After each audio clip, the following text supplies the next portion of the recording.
Senhor, meus irmãos, amém? Amém! Glória a Jesus. Você que trouxe sua Bíblia, por gentileza, abra comigo no Evangelho segundo escreveu João, capítulo de número 13.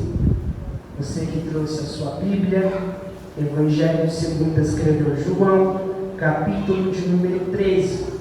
Enquanto você procura, eu quero externar a Deus toda a minha alegria e gratidão a Ele por mais uma vez estarmos em Sua presença. É graças a Ele que nós aqui estamos e aqui nos chegamos. Quero louvar a Deus também pela vida do pastor presidente dessa casa, pastor Márcio, sua esposa Marisa. Obrigado por nos receber na tua casa, que Deus te abençoe. Quero louvar a Deus também pela vida do irmão Vitor. Faz tempo, né, irmão?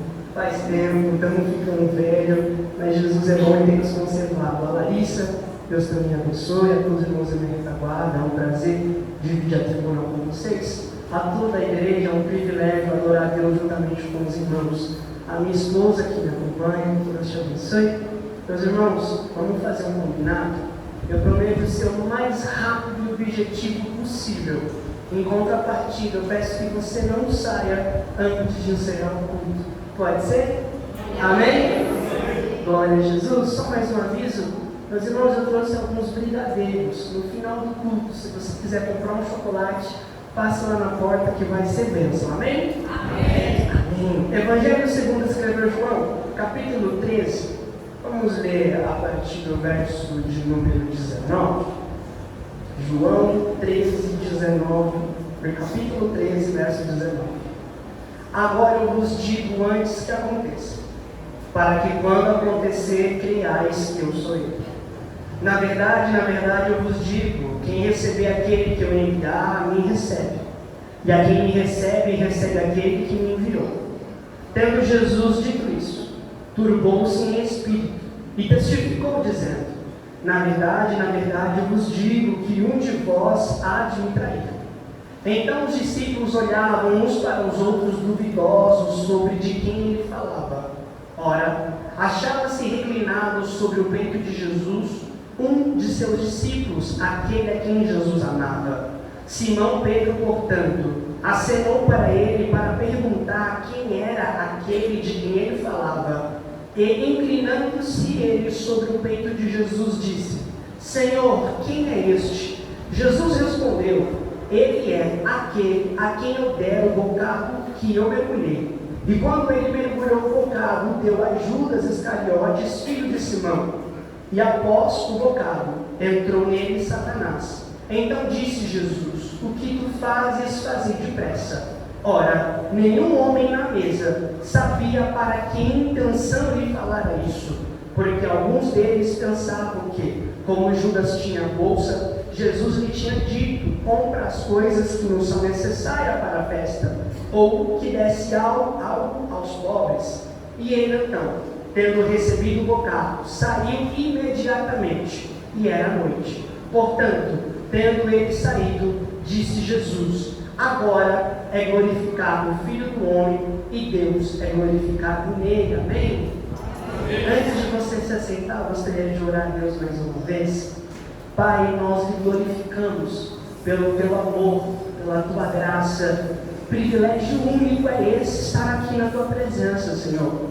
Te ouvimos por intermédio das canções, por intermédio das ministrações, e queremos continuar a lhe ouvir, ó Pai, pois mais vale um dia aqui na tua presença do que 1000 anos lá fora onde habita a iniquidade. Por isso nós te pedimos, fala, Senhor, e não te cales, pois esse é o desejo da nossa alma e do nosso coração, em nome de Jesus, amém. Você pode se assentar, adorando Jesus? Se os músicos puderem me ajudar a fazer um culto, vai ficar legal. Os irmãos me ouvem bem? Amém. Amém, glória a Jesus. Eu gostaria de iniciar essa mensagem fazendo uma pergunta: o que levou Judas a trair Jesus? É bem verdade que a gente que vive no meio cristão, e até quem não tem nenhuma ligação com o cristianismo, sabe quem é ou quem foi a figura de Judas Iscariotes.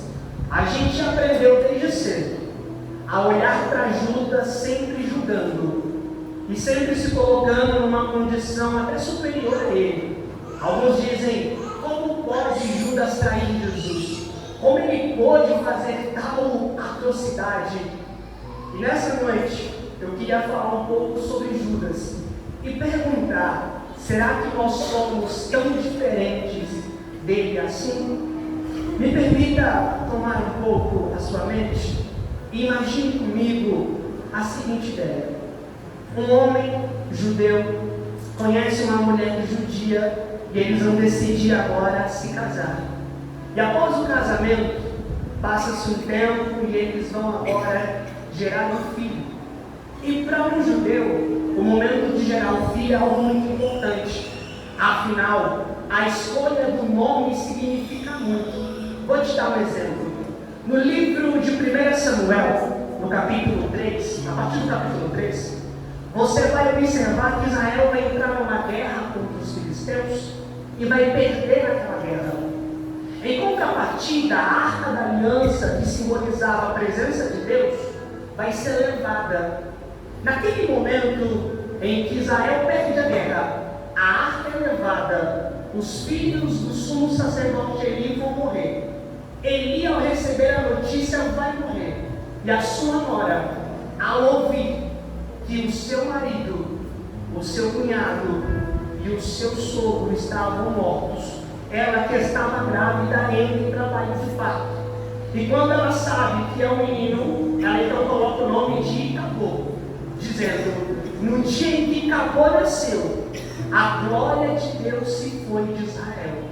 Outro exemplo, ainda no livro de Ruth, melhor, agora no livro de Ruth, quando Noemi retorna para casa, quando ela vai ser saudada pelos seus companheiros e vizinhos, eles vão dizer: olha, Noemi, que bom que você voltou, estávamos com saudade. Ela vai dizer: não me chame mais de Noemi, me chame agora de Mara, porque eu estou amargurada. Gabriel, por que isso?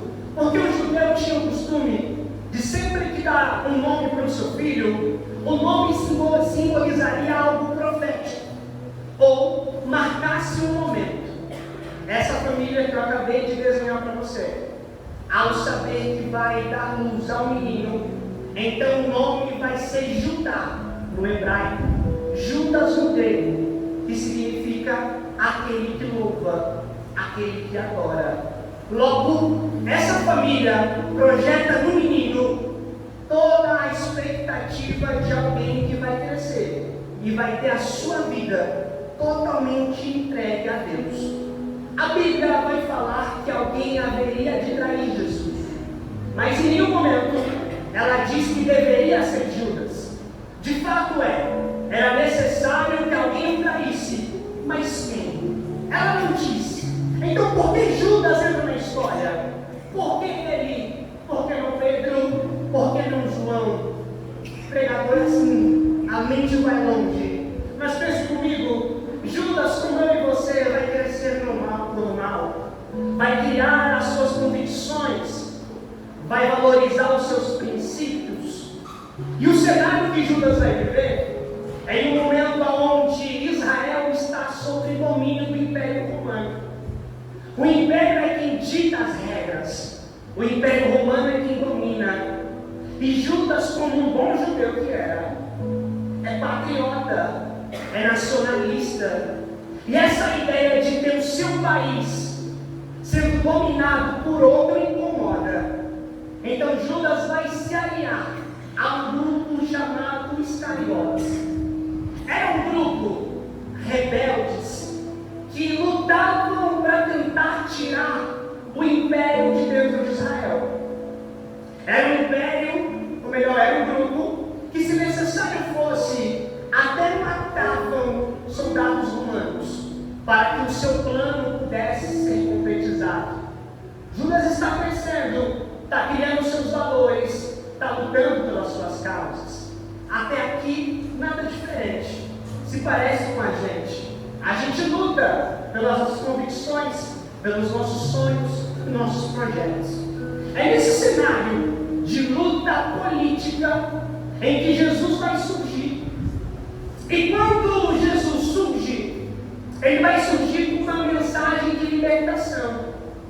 A mensagem que Jesus carrega é uma mensagem de um novo tempo, um novo reino. E Judas vai ouvir essa mensagem e vai perceber que essa mensagem está parecendo muito com aquilo que ele projeta para o futuro. Ele também está projetando um novo reino. Ele também está projetando um tempo novo. Só que tinha algo mais marcante ali. Aí que Jesus vem com essa mensagem, que aparentemente traria uma revolução, ele está trazendo um apoio popular. Jesus está vindo acompanhado de muita gente. Então Judas vai olhar para Jesus e vai pensar: esse camarada pode me ajudar. Esse moço, ele pode entrar na minha causa e vai dar certo. Até que o convite vem. Judas vem fazer parte dos discípulos. Ele aceita e ele entra. Só que ele é atraído, ou melhor, ele é motivado a entrar. Não pelos valores do reino, mas pelos valores das suas próprias expectativas. Repito isso. Judas entra no reino não pela mensagem de salvação.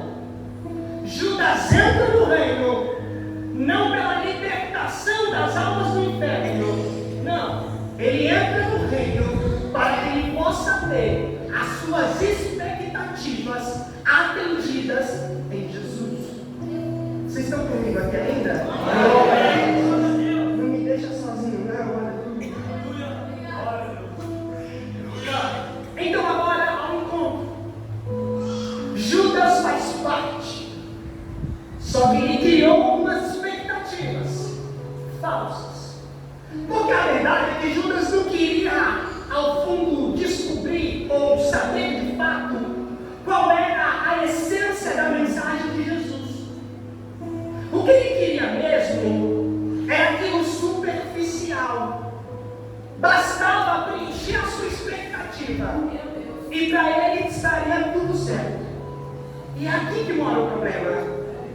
Porque a nossa visão sobre Jesus é totalmente equivocada. Não falo de todos, mas falo de um número muito grande. A nossa visão sobre Jesus é totalmente distorcida. Quer ver? Olhamos para Jesus não como Deus, não como mestre nem como Senhor. Olhamos para Jesus como uma espécie de gênio da lâmpada, que a gente esfrega, faz um pedido e ele realiza.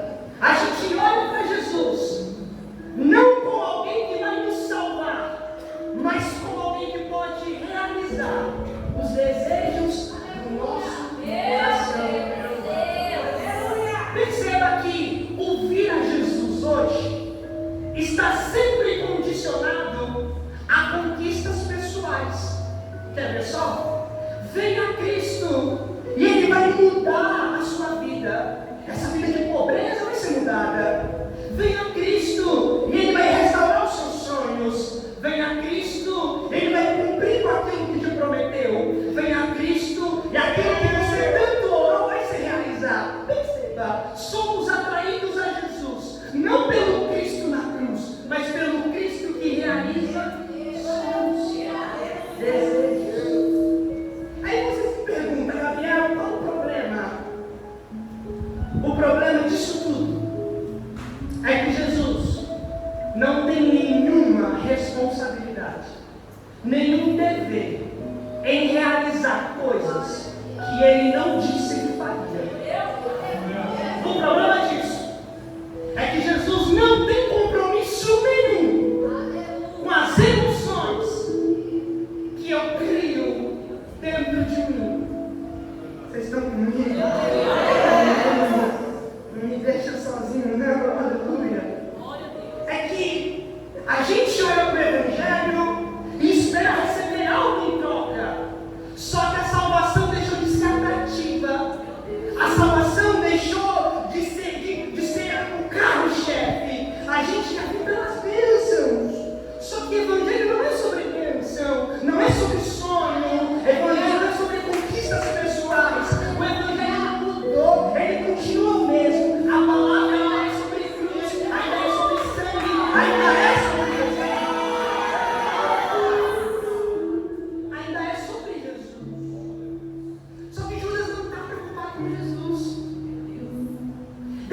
ele faça o que eu quero que ele faça, o resto ele faça o que ele quiser.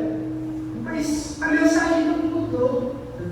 Ainda é sobre renúncia, ainda é sobre arrependimento, ainda é sobre confronto, ainda é sobre o céu, ainda é sobre a grande ceia, ainda é sobre o novo céu da terra, ainda é sobre o mundo restaurado, ainda é sobre o futuro que Jesus reinará. Olha para mim, eu não estou dizendo para você que Jesus não pode fazer essas coisas. Também não estou dizendo que ele não vai fazer essas coisas. O que eu estou dizendo é que essas coisas não podem ser a motivação para a gente vir até ele. Eu vou repetir isso aqui para você entender. Eu não estou dizendo que Jesus não pode resolver a sua vida, ou que ele não vai salvar a tua casa. O que eu estou dizendo é que eu não posso servir a Jesus atrelado a coisas que eu quero que ele faça por mim. Por que isso, Gabriel?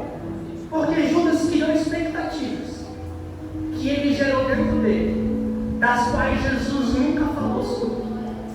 E se Jesus não falou sobre, ele não tem responsabilidade de fazer. E aqui mora o problema. Porque nenhuma traição é da noite para o dia. Fique claro, não estou incentivando ninguém a trair, até porque isso diz sobre caráter. Mas o que eu quero dizer é que ninguém trai do nada. Há sempre um porquê, há sempre uma ocasião. E Judas não foi diferente. A motivação que o levou a trair é que ele começou a ver Jesus e Jesus não fazia o que ele queria que Jesus fizesse. Aí ele se frustrou. Sabe quando a gente ora pelo sim e a resposta de Jesus é não? Judas se frustrou. Sabe quando ele pediu para Jesus não fechar a porta? Jesus fechou a porta. Pois bem, Judas se frustrou. Sabe quando Judas derramou a sua alma e Jesus falou, não vou atender? Judas se decepcionou. Por que a decepção veio? Porque Judas colocou expectativas em Jesus, das quais ele não tem nenhuma responsabilidade em fazer. Isso é interessante, porque a gente encontra hoje muitos cristãos decepcionados, com a fé abalada, e dizem, eu me afastei, porque Jesus não fez. Eu desisti, porque minha força acabou.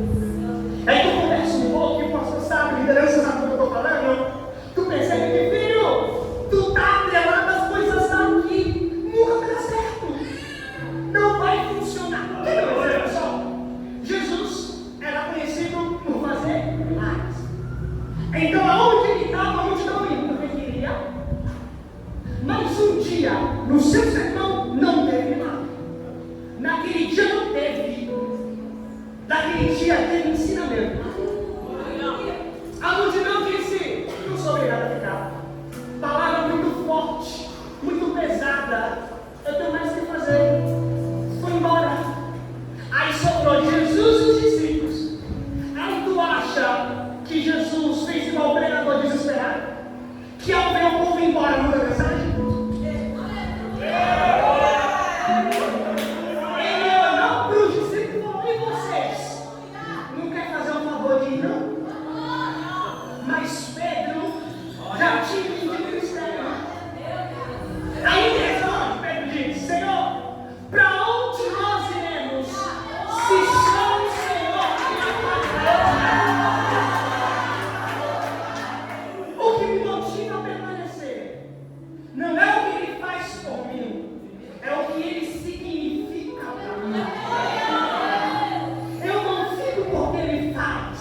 doença e a mensagem era universal. Eu prego para uma geração que se acostumou a olhar para Jesus esperando algo em troca.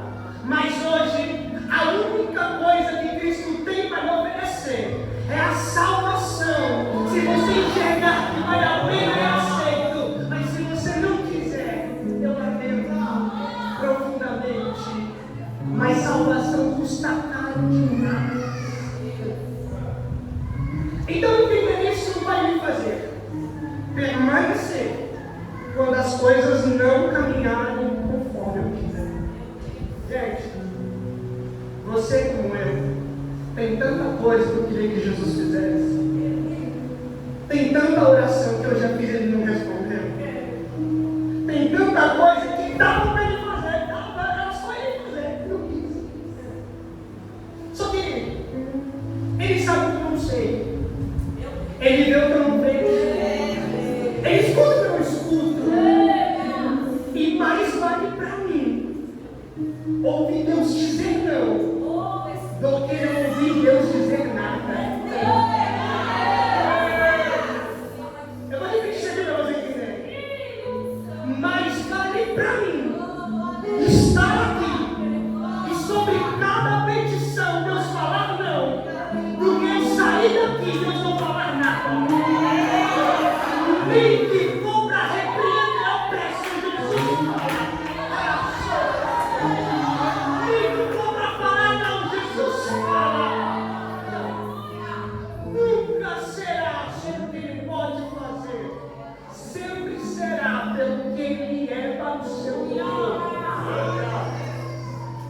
E acredite, tem muito cristão por aí, desses top que a gente olha e fala, é Deus. Que se ouvisse Deus falar, não suporta largar. Porque não é sobre nome, é sobre intimidade. E adivinha, intimidade não é gerada na rede social, intimidade é gerada no secreto. É isso, é sobre quem continua apanhando, continua firme. Porque lembre-se, nós somos o resultado de alguém que atrás derramou o seu sangue para que ficássemos aqui. E me permita abrir um parênteses. O império não impedia, porque tanto matava crente e mais crente surgia. Porque o sangue dos mártires fecundou essa terra que hoje chamamos de igreja. O que eu quero dizer? Jesus não precisa fazer mais nada. Porque se ele não quiser fazer, ainda vai ter gente que vai continuar aqui falando: o Senhor é santo, santo. Mas eu vou te ajudar a entender um pouco sobre a decepção de Judas. Certo dia, Jesus disse: olha, vamos pagar o imposto, dá a César o que é de César, dá a Deus o que é de Deus. Judas vai se incomodar. Ele vai dizer: como que ele vai pagar dinheiro para o império? Ele tinha que lutar contra o império. Outro dia, Jesus vai olhar para Zaqueu, desce. Hoje eu vou na tua casa. Hoje eu vou salvar tua família. Vamos para casa. Jesus disse: o melhor Judas pensa, não pode. Ele é publicano, trabalha com o império. Percebe? Jesus não está preocupado com o crescimento do reino. Não está preocupado quando as almas vão ser salvas. Não está preocupado se o evangelho é pregado. A única preocupação que ele tem é com ele. Então fica claro agora, observar que o problema nunca esteve em Jesus, sempre esteve em Judas. Repito isso. O problema nunca esteve em Jesus, sempre esteve em mim. Não é ele que não fala, é eu que não sei entender. Não é ele que não fala, é eu que não sei perder. Judas está se frustrando. Ele está percebendo que Jesus não é quem ele pensou que Jesus fosse. E realmente, encontrar Jesus é complicado. Não é fácil. Encontrar Jesus, quer dizer, uma samaritana encontrou com ele.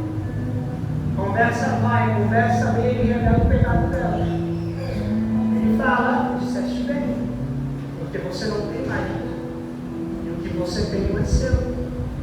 É que quanto mais perto de Jesus, maior o pecado é revelado. Repito isso para você entender. Quanto mais íntimo de Jesus, mais evidente fica a nossa falha. Só que tem gente que é tão prepotente, é tão poderoso, que tem medo da intimidade. Mas tem gente que é tão humilde, que diz: Senhor, ainda que o Senhor exponha o meu pecado, todavia eu sei que o Senhor não me rejeitará. É muito simples isso, meu irmão, mas é muito poderoso na alma. Judas é tão egoísta que não consegue perceber. Escute o que eu vou lhe dizer. Jesus nunca vai se esforçar para ser aquilo que eu quero que ele seja. Repito, Jesus nunca vai se esforçar para ser aquilo que eu quero que ele seja. Sou eu quem tenho que me esforçar para se tornar aquilo que Jesus projetou para mim. Jesus não veio tirar sangue de soldado, ele veio tirar homens do inferno. Não veio tirar a vida de pessoas do império, ele veio dar a sua própria vida. Então você percebe os valores? Gabriel, se você pudesse definir o Evangelho em uma palavra, o que você definiria? Eu diria: Evangelho é uma vida dedicada a cuidar do outro. Repito, Evangelho é uma vida dedicada a cuidar do outro. O que Jesus faz é: eu vou morrer por alguém. E o que Judas pensa é: eu quero viver para mim. Isso nunca vai dar certo. Isso nunca vai funcionar. Enquanto Judas não entender que não é sobre ele, mas é sobre o todo, a frustração vai permanecer. Só que Judas não muda, não se permite ser moldado. Então ele chegou no nível que não dá mais para voltar. E aí nós chegamos no capítulo 13. É a última ceia.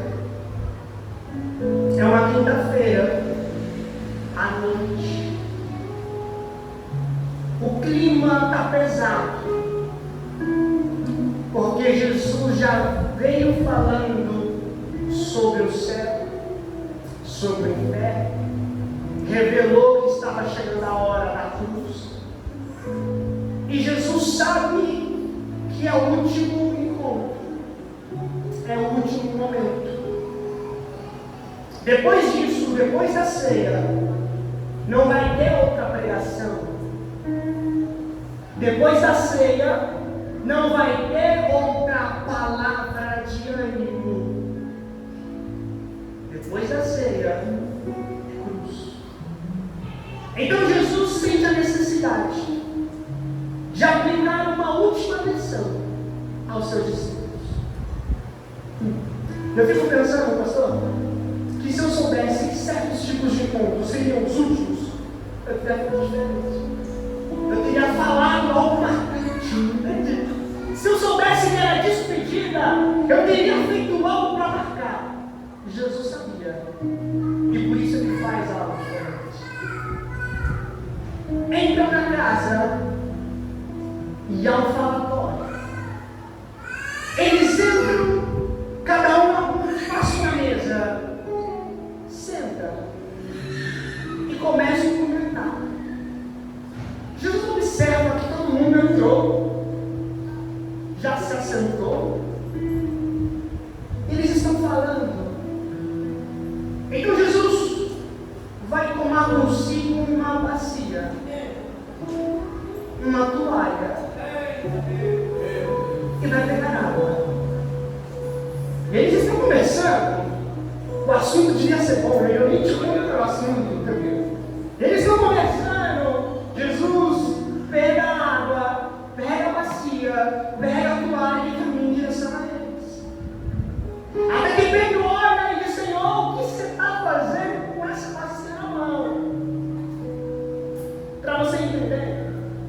o seguinte costume: entrou em casa, lava os pés, lava as mãos. E quem é que lava? O escravo, o servo menor da casa. Só que naquele momento, ninguém se preocupou. Porque naquele momento, a verdade é que eles não se sentiam mais servos. Eles não se sentiam mais escravos. Eles já eram grandes, pastor. Eles já expulsaram demônios. Já fizeram milagres. Eles são grandes. Ou melhor, eles pensam ser grandes. Então Jesus tomou a bacia, tomou a toalha, se aproxima de Pedro. Aí Pedro disse: Senhor, o que tu vai fazer? Vou lavar os seus pés. Vou lavar as suas mãos. Não, Senhor, de forma alguma. O Senhor não vai lavar os meus pés. Jesus responde: se eu não lavar, então não terão parte comigo. Pedro, impossível, de Senhor, então já lava a cabeça, já faz tudo. Jesus diz: não, também não é tratante. Aquele que foi limpo uma vez, é limpo para sempre. Mas agora, há uma revelação a ser feita. Digo isso não de todos, porque nem todos que estão aqui estão limpos. Jesus traz uma revelação que todo aquele falatório se calou. Aqui com a gente agora. É que o gesto de lavar os pés de alguém era o gesto do menor servo, humilhante, não muito honroso. Só que os discípulos não querem lavar pés, porque o assunto da mesa era: quem entre nós é o maior no reino dos céus? Jesus vem falando de cruz, de sangue e de morte, e os camaradas só sabem pensar em quem é o maior. É por isso que é um choque, porque quando Jesus pega a bacia com a água, ele fala: olha, eu, sendo Deus, me ponho na condição de servo, e vocês, não sendo nada, não conseguem entender o que realmente importa. Entenda comigo. Não importa quão grande você seja, quão poderoso seja o teu nome, ou quantos zeros possui a sua conta bancária. Não importa se o seu terno é novo, se você tem um carro do ano. Não importa a tua influência. No reino, você e eu não passamos de nada. Isso fica ainda mais forte quando Jesus revela por que ele lavou os pés. É que não vai haver outra pregação. E ele precisa mostrar para marcar. A última instrução não vai ser falada, vai ser praticada. E ao terminar de lavar os pés, ele diz: portanto, hoje eu vos dou um novo mandamento. Aí me permita conjecturar. Eles imaginando: Senhor, revela o mistério do céu, revela o oculto do profundo, revela. Ele revela. O novo mandamento é: ama uns aos outros. Engraçado, né? Se não fosse desesperador. O ano está acabando e eles estão reprovando, pastor. E o pano é baixinho, é maior. Você percebe que, olha para eles, olha para Judas, me diga, qual a diferença? Responda para mim. Qual a diferença? Responda para mim, por favor. Pense comigo. Qual a diferença deles para Judas? Percebe? Como a gente não vale muita coisa. Percebe como a gente se perde muito fácil. É agora que ele vai revelar o traidor. Só que Jesus vai dizer: nem todos estão limpos, nem está sujo. O silêncio toma conta da mesa. Afinal, acabaram de receber uma repreensão incrível. Mas a pergunta agora é o traidor. Então Pedro, que era impulsivo, agora é comedido. Pedro, que sempre falava, agora não fala. Porque a única coisa que fica é: quem será capaz de trair? Quem ousaria? Porque eles estavam se sentindo tão santos. Aí eles revelam: um de vocês vai me trair agora. A minha santidade para Deus, ou melhor, o meu estereótipo que eu crio de santidade para Deus, quando Deus olha, só enxerga pecado. Não tem glória. Entende? Não importa se você pregou e você não. Quando o Pai te olha, se não for misericórdia, Ele te consome. Se não for a graça, te fulmina.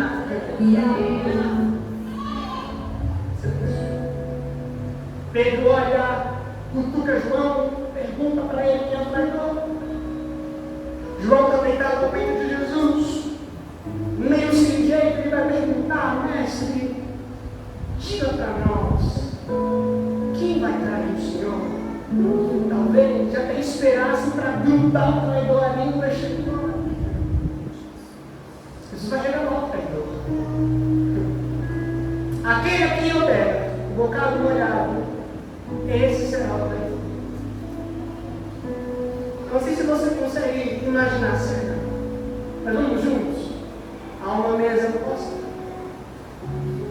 os 12 sentados, o clima está pesado. Adeus.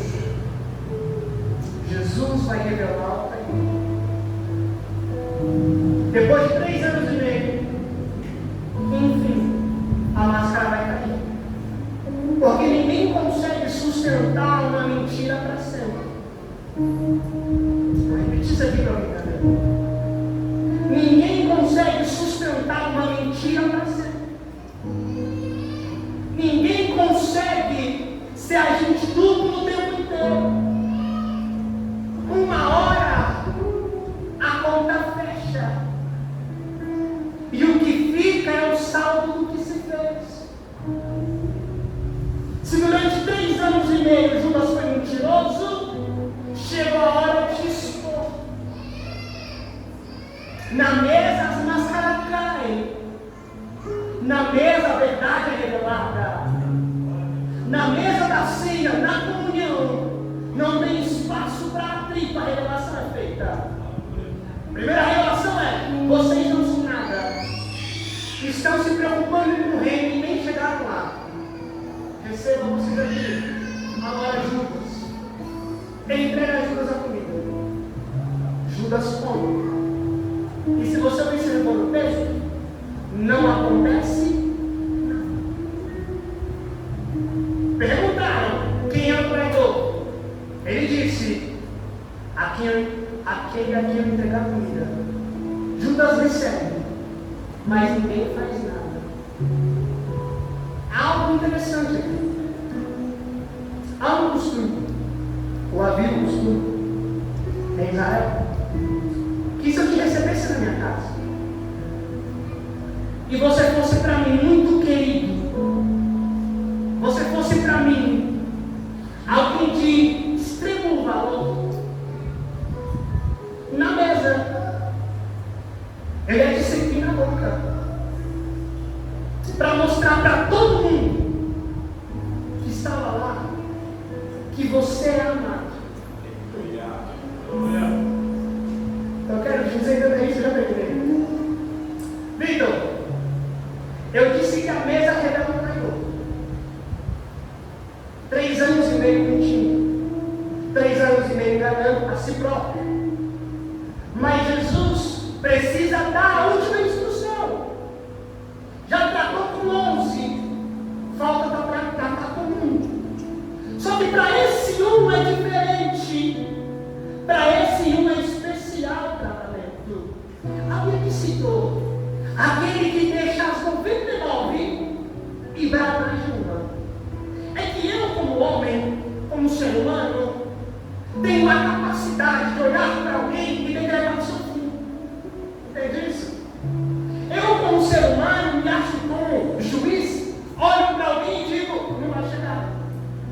não vai dar, não vai mudar.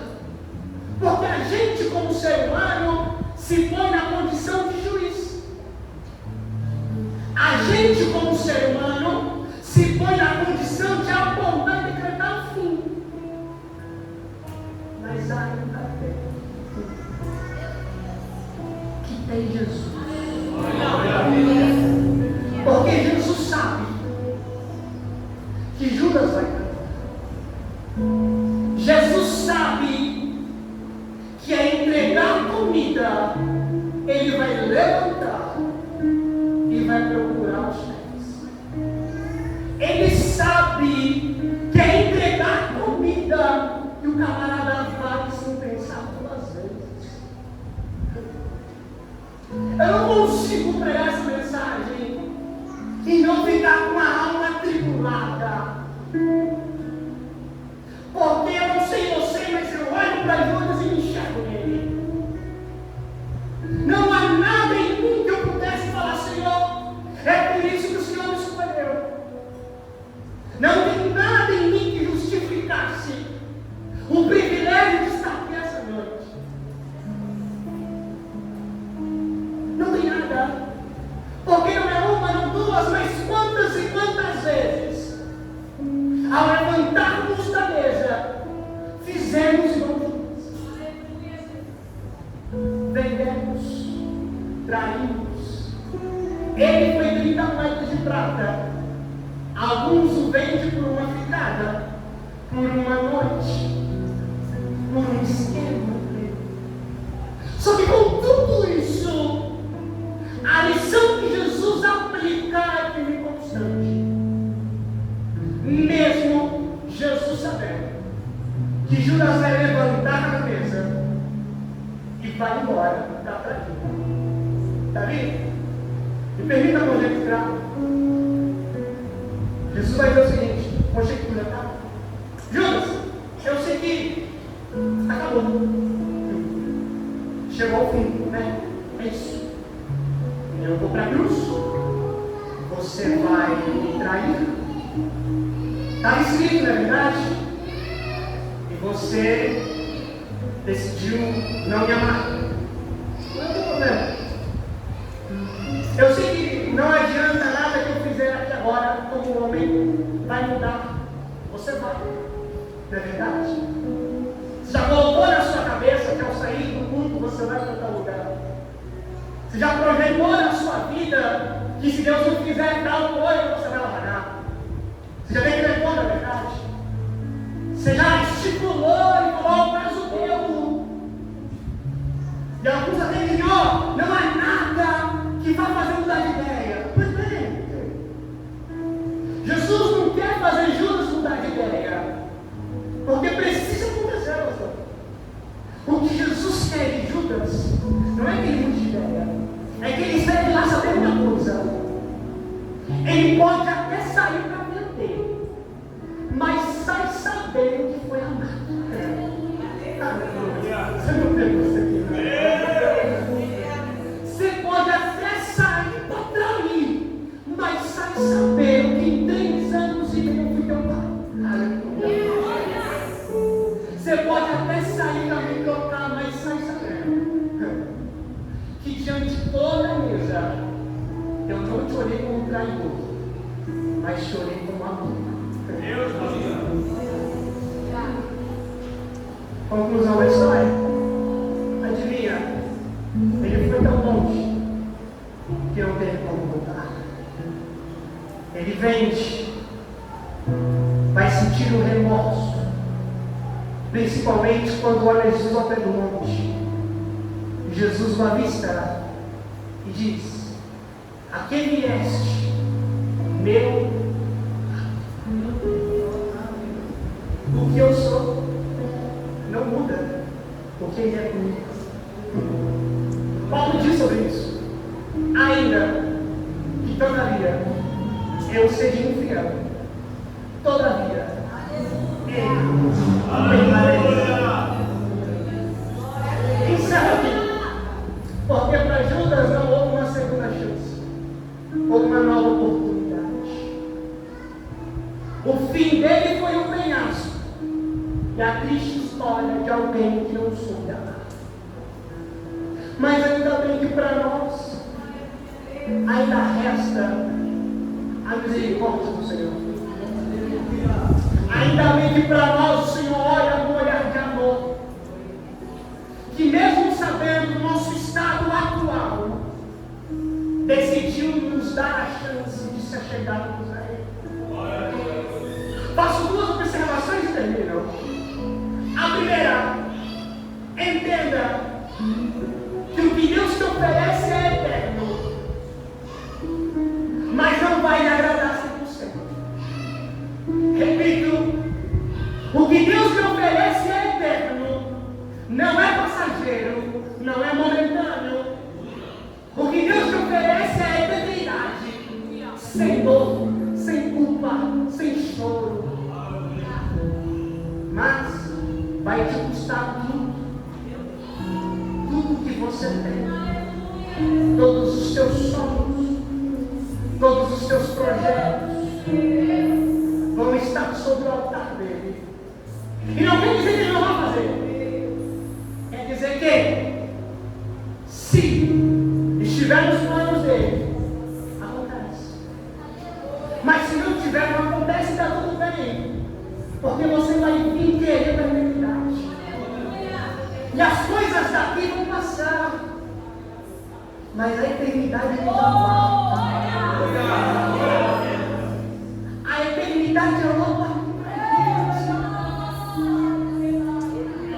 e para que Judas há uma oportunidade de ouro, porque ele olhou para mim, Davi, e disse: rapaz, você dá trabalho, rapazinho.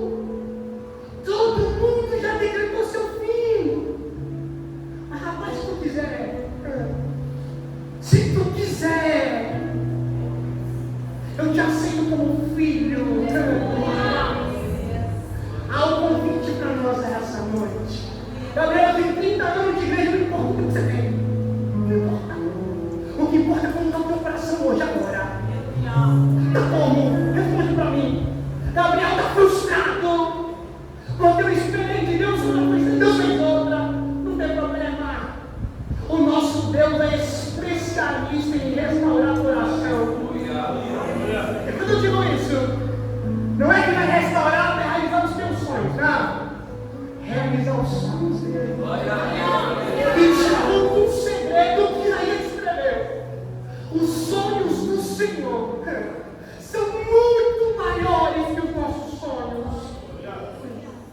Fecha aqui, dizendo a você: fica firme, aguente. Eu sei que é difícil, mas quando você for orar, você vai orar falando: Senhor, a tua vontade dói, mas eu aceito porque ela dói, mas cura. Você vai orar falando: Senhor, o teu querer me fere, mas a tua graça traz bálsamo. Tu vai falar: Senhor, já pensei em desistir, mas quando o meu pé faltou, a tua mão me levantou.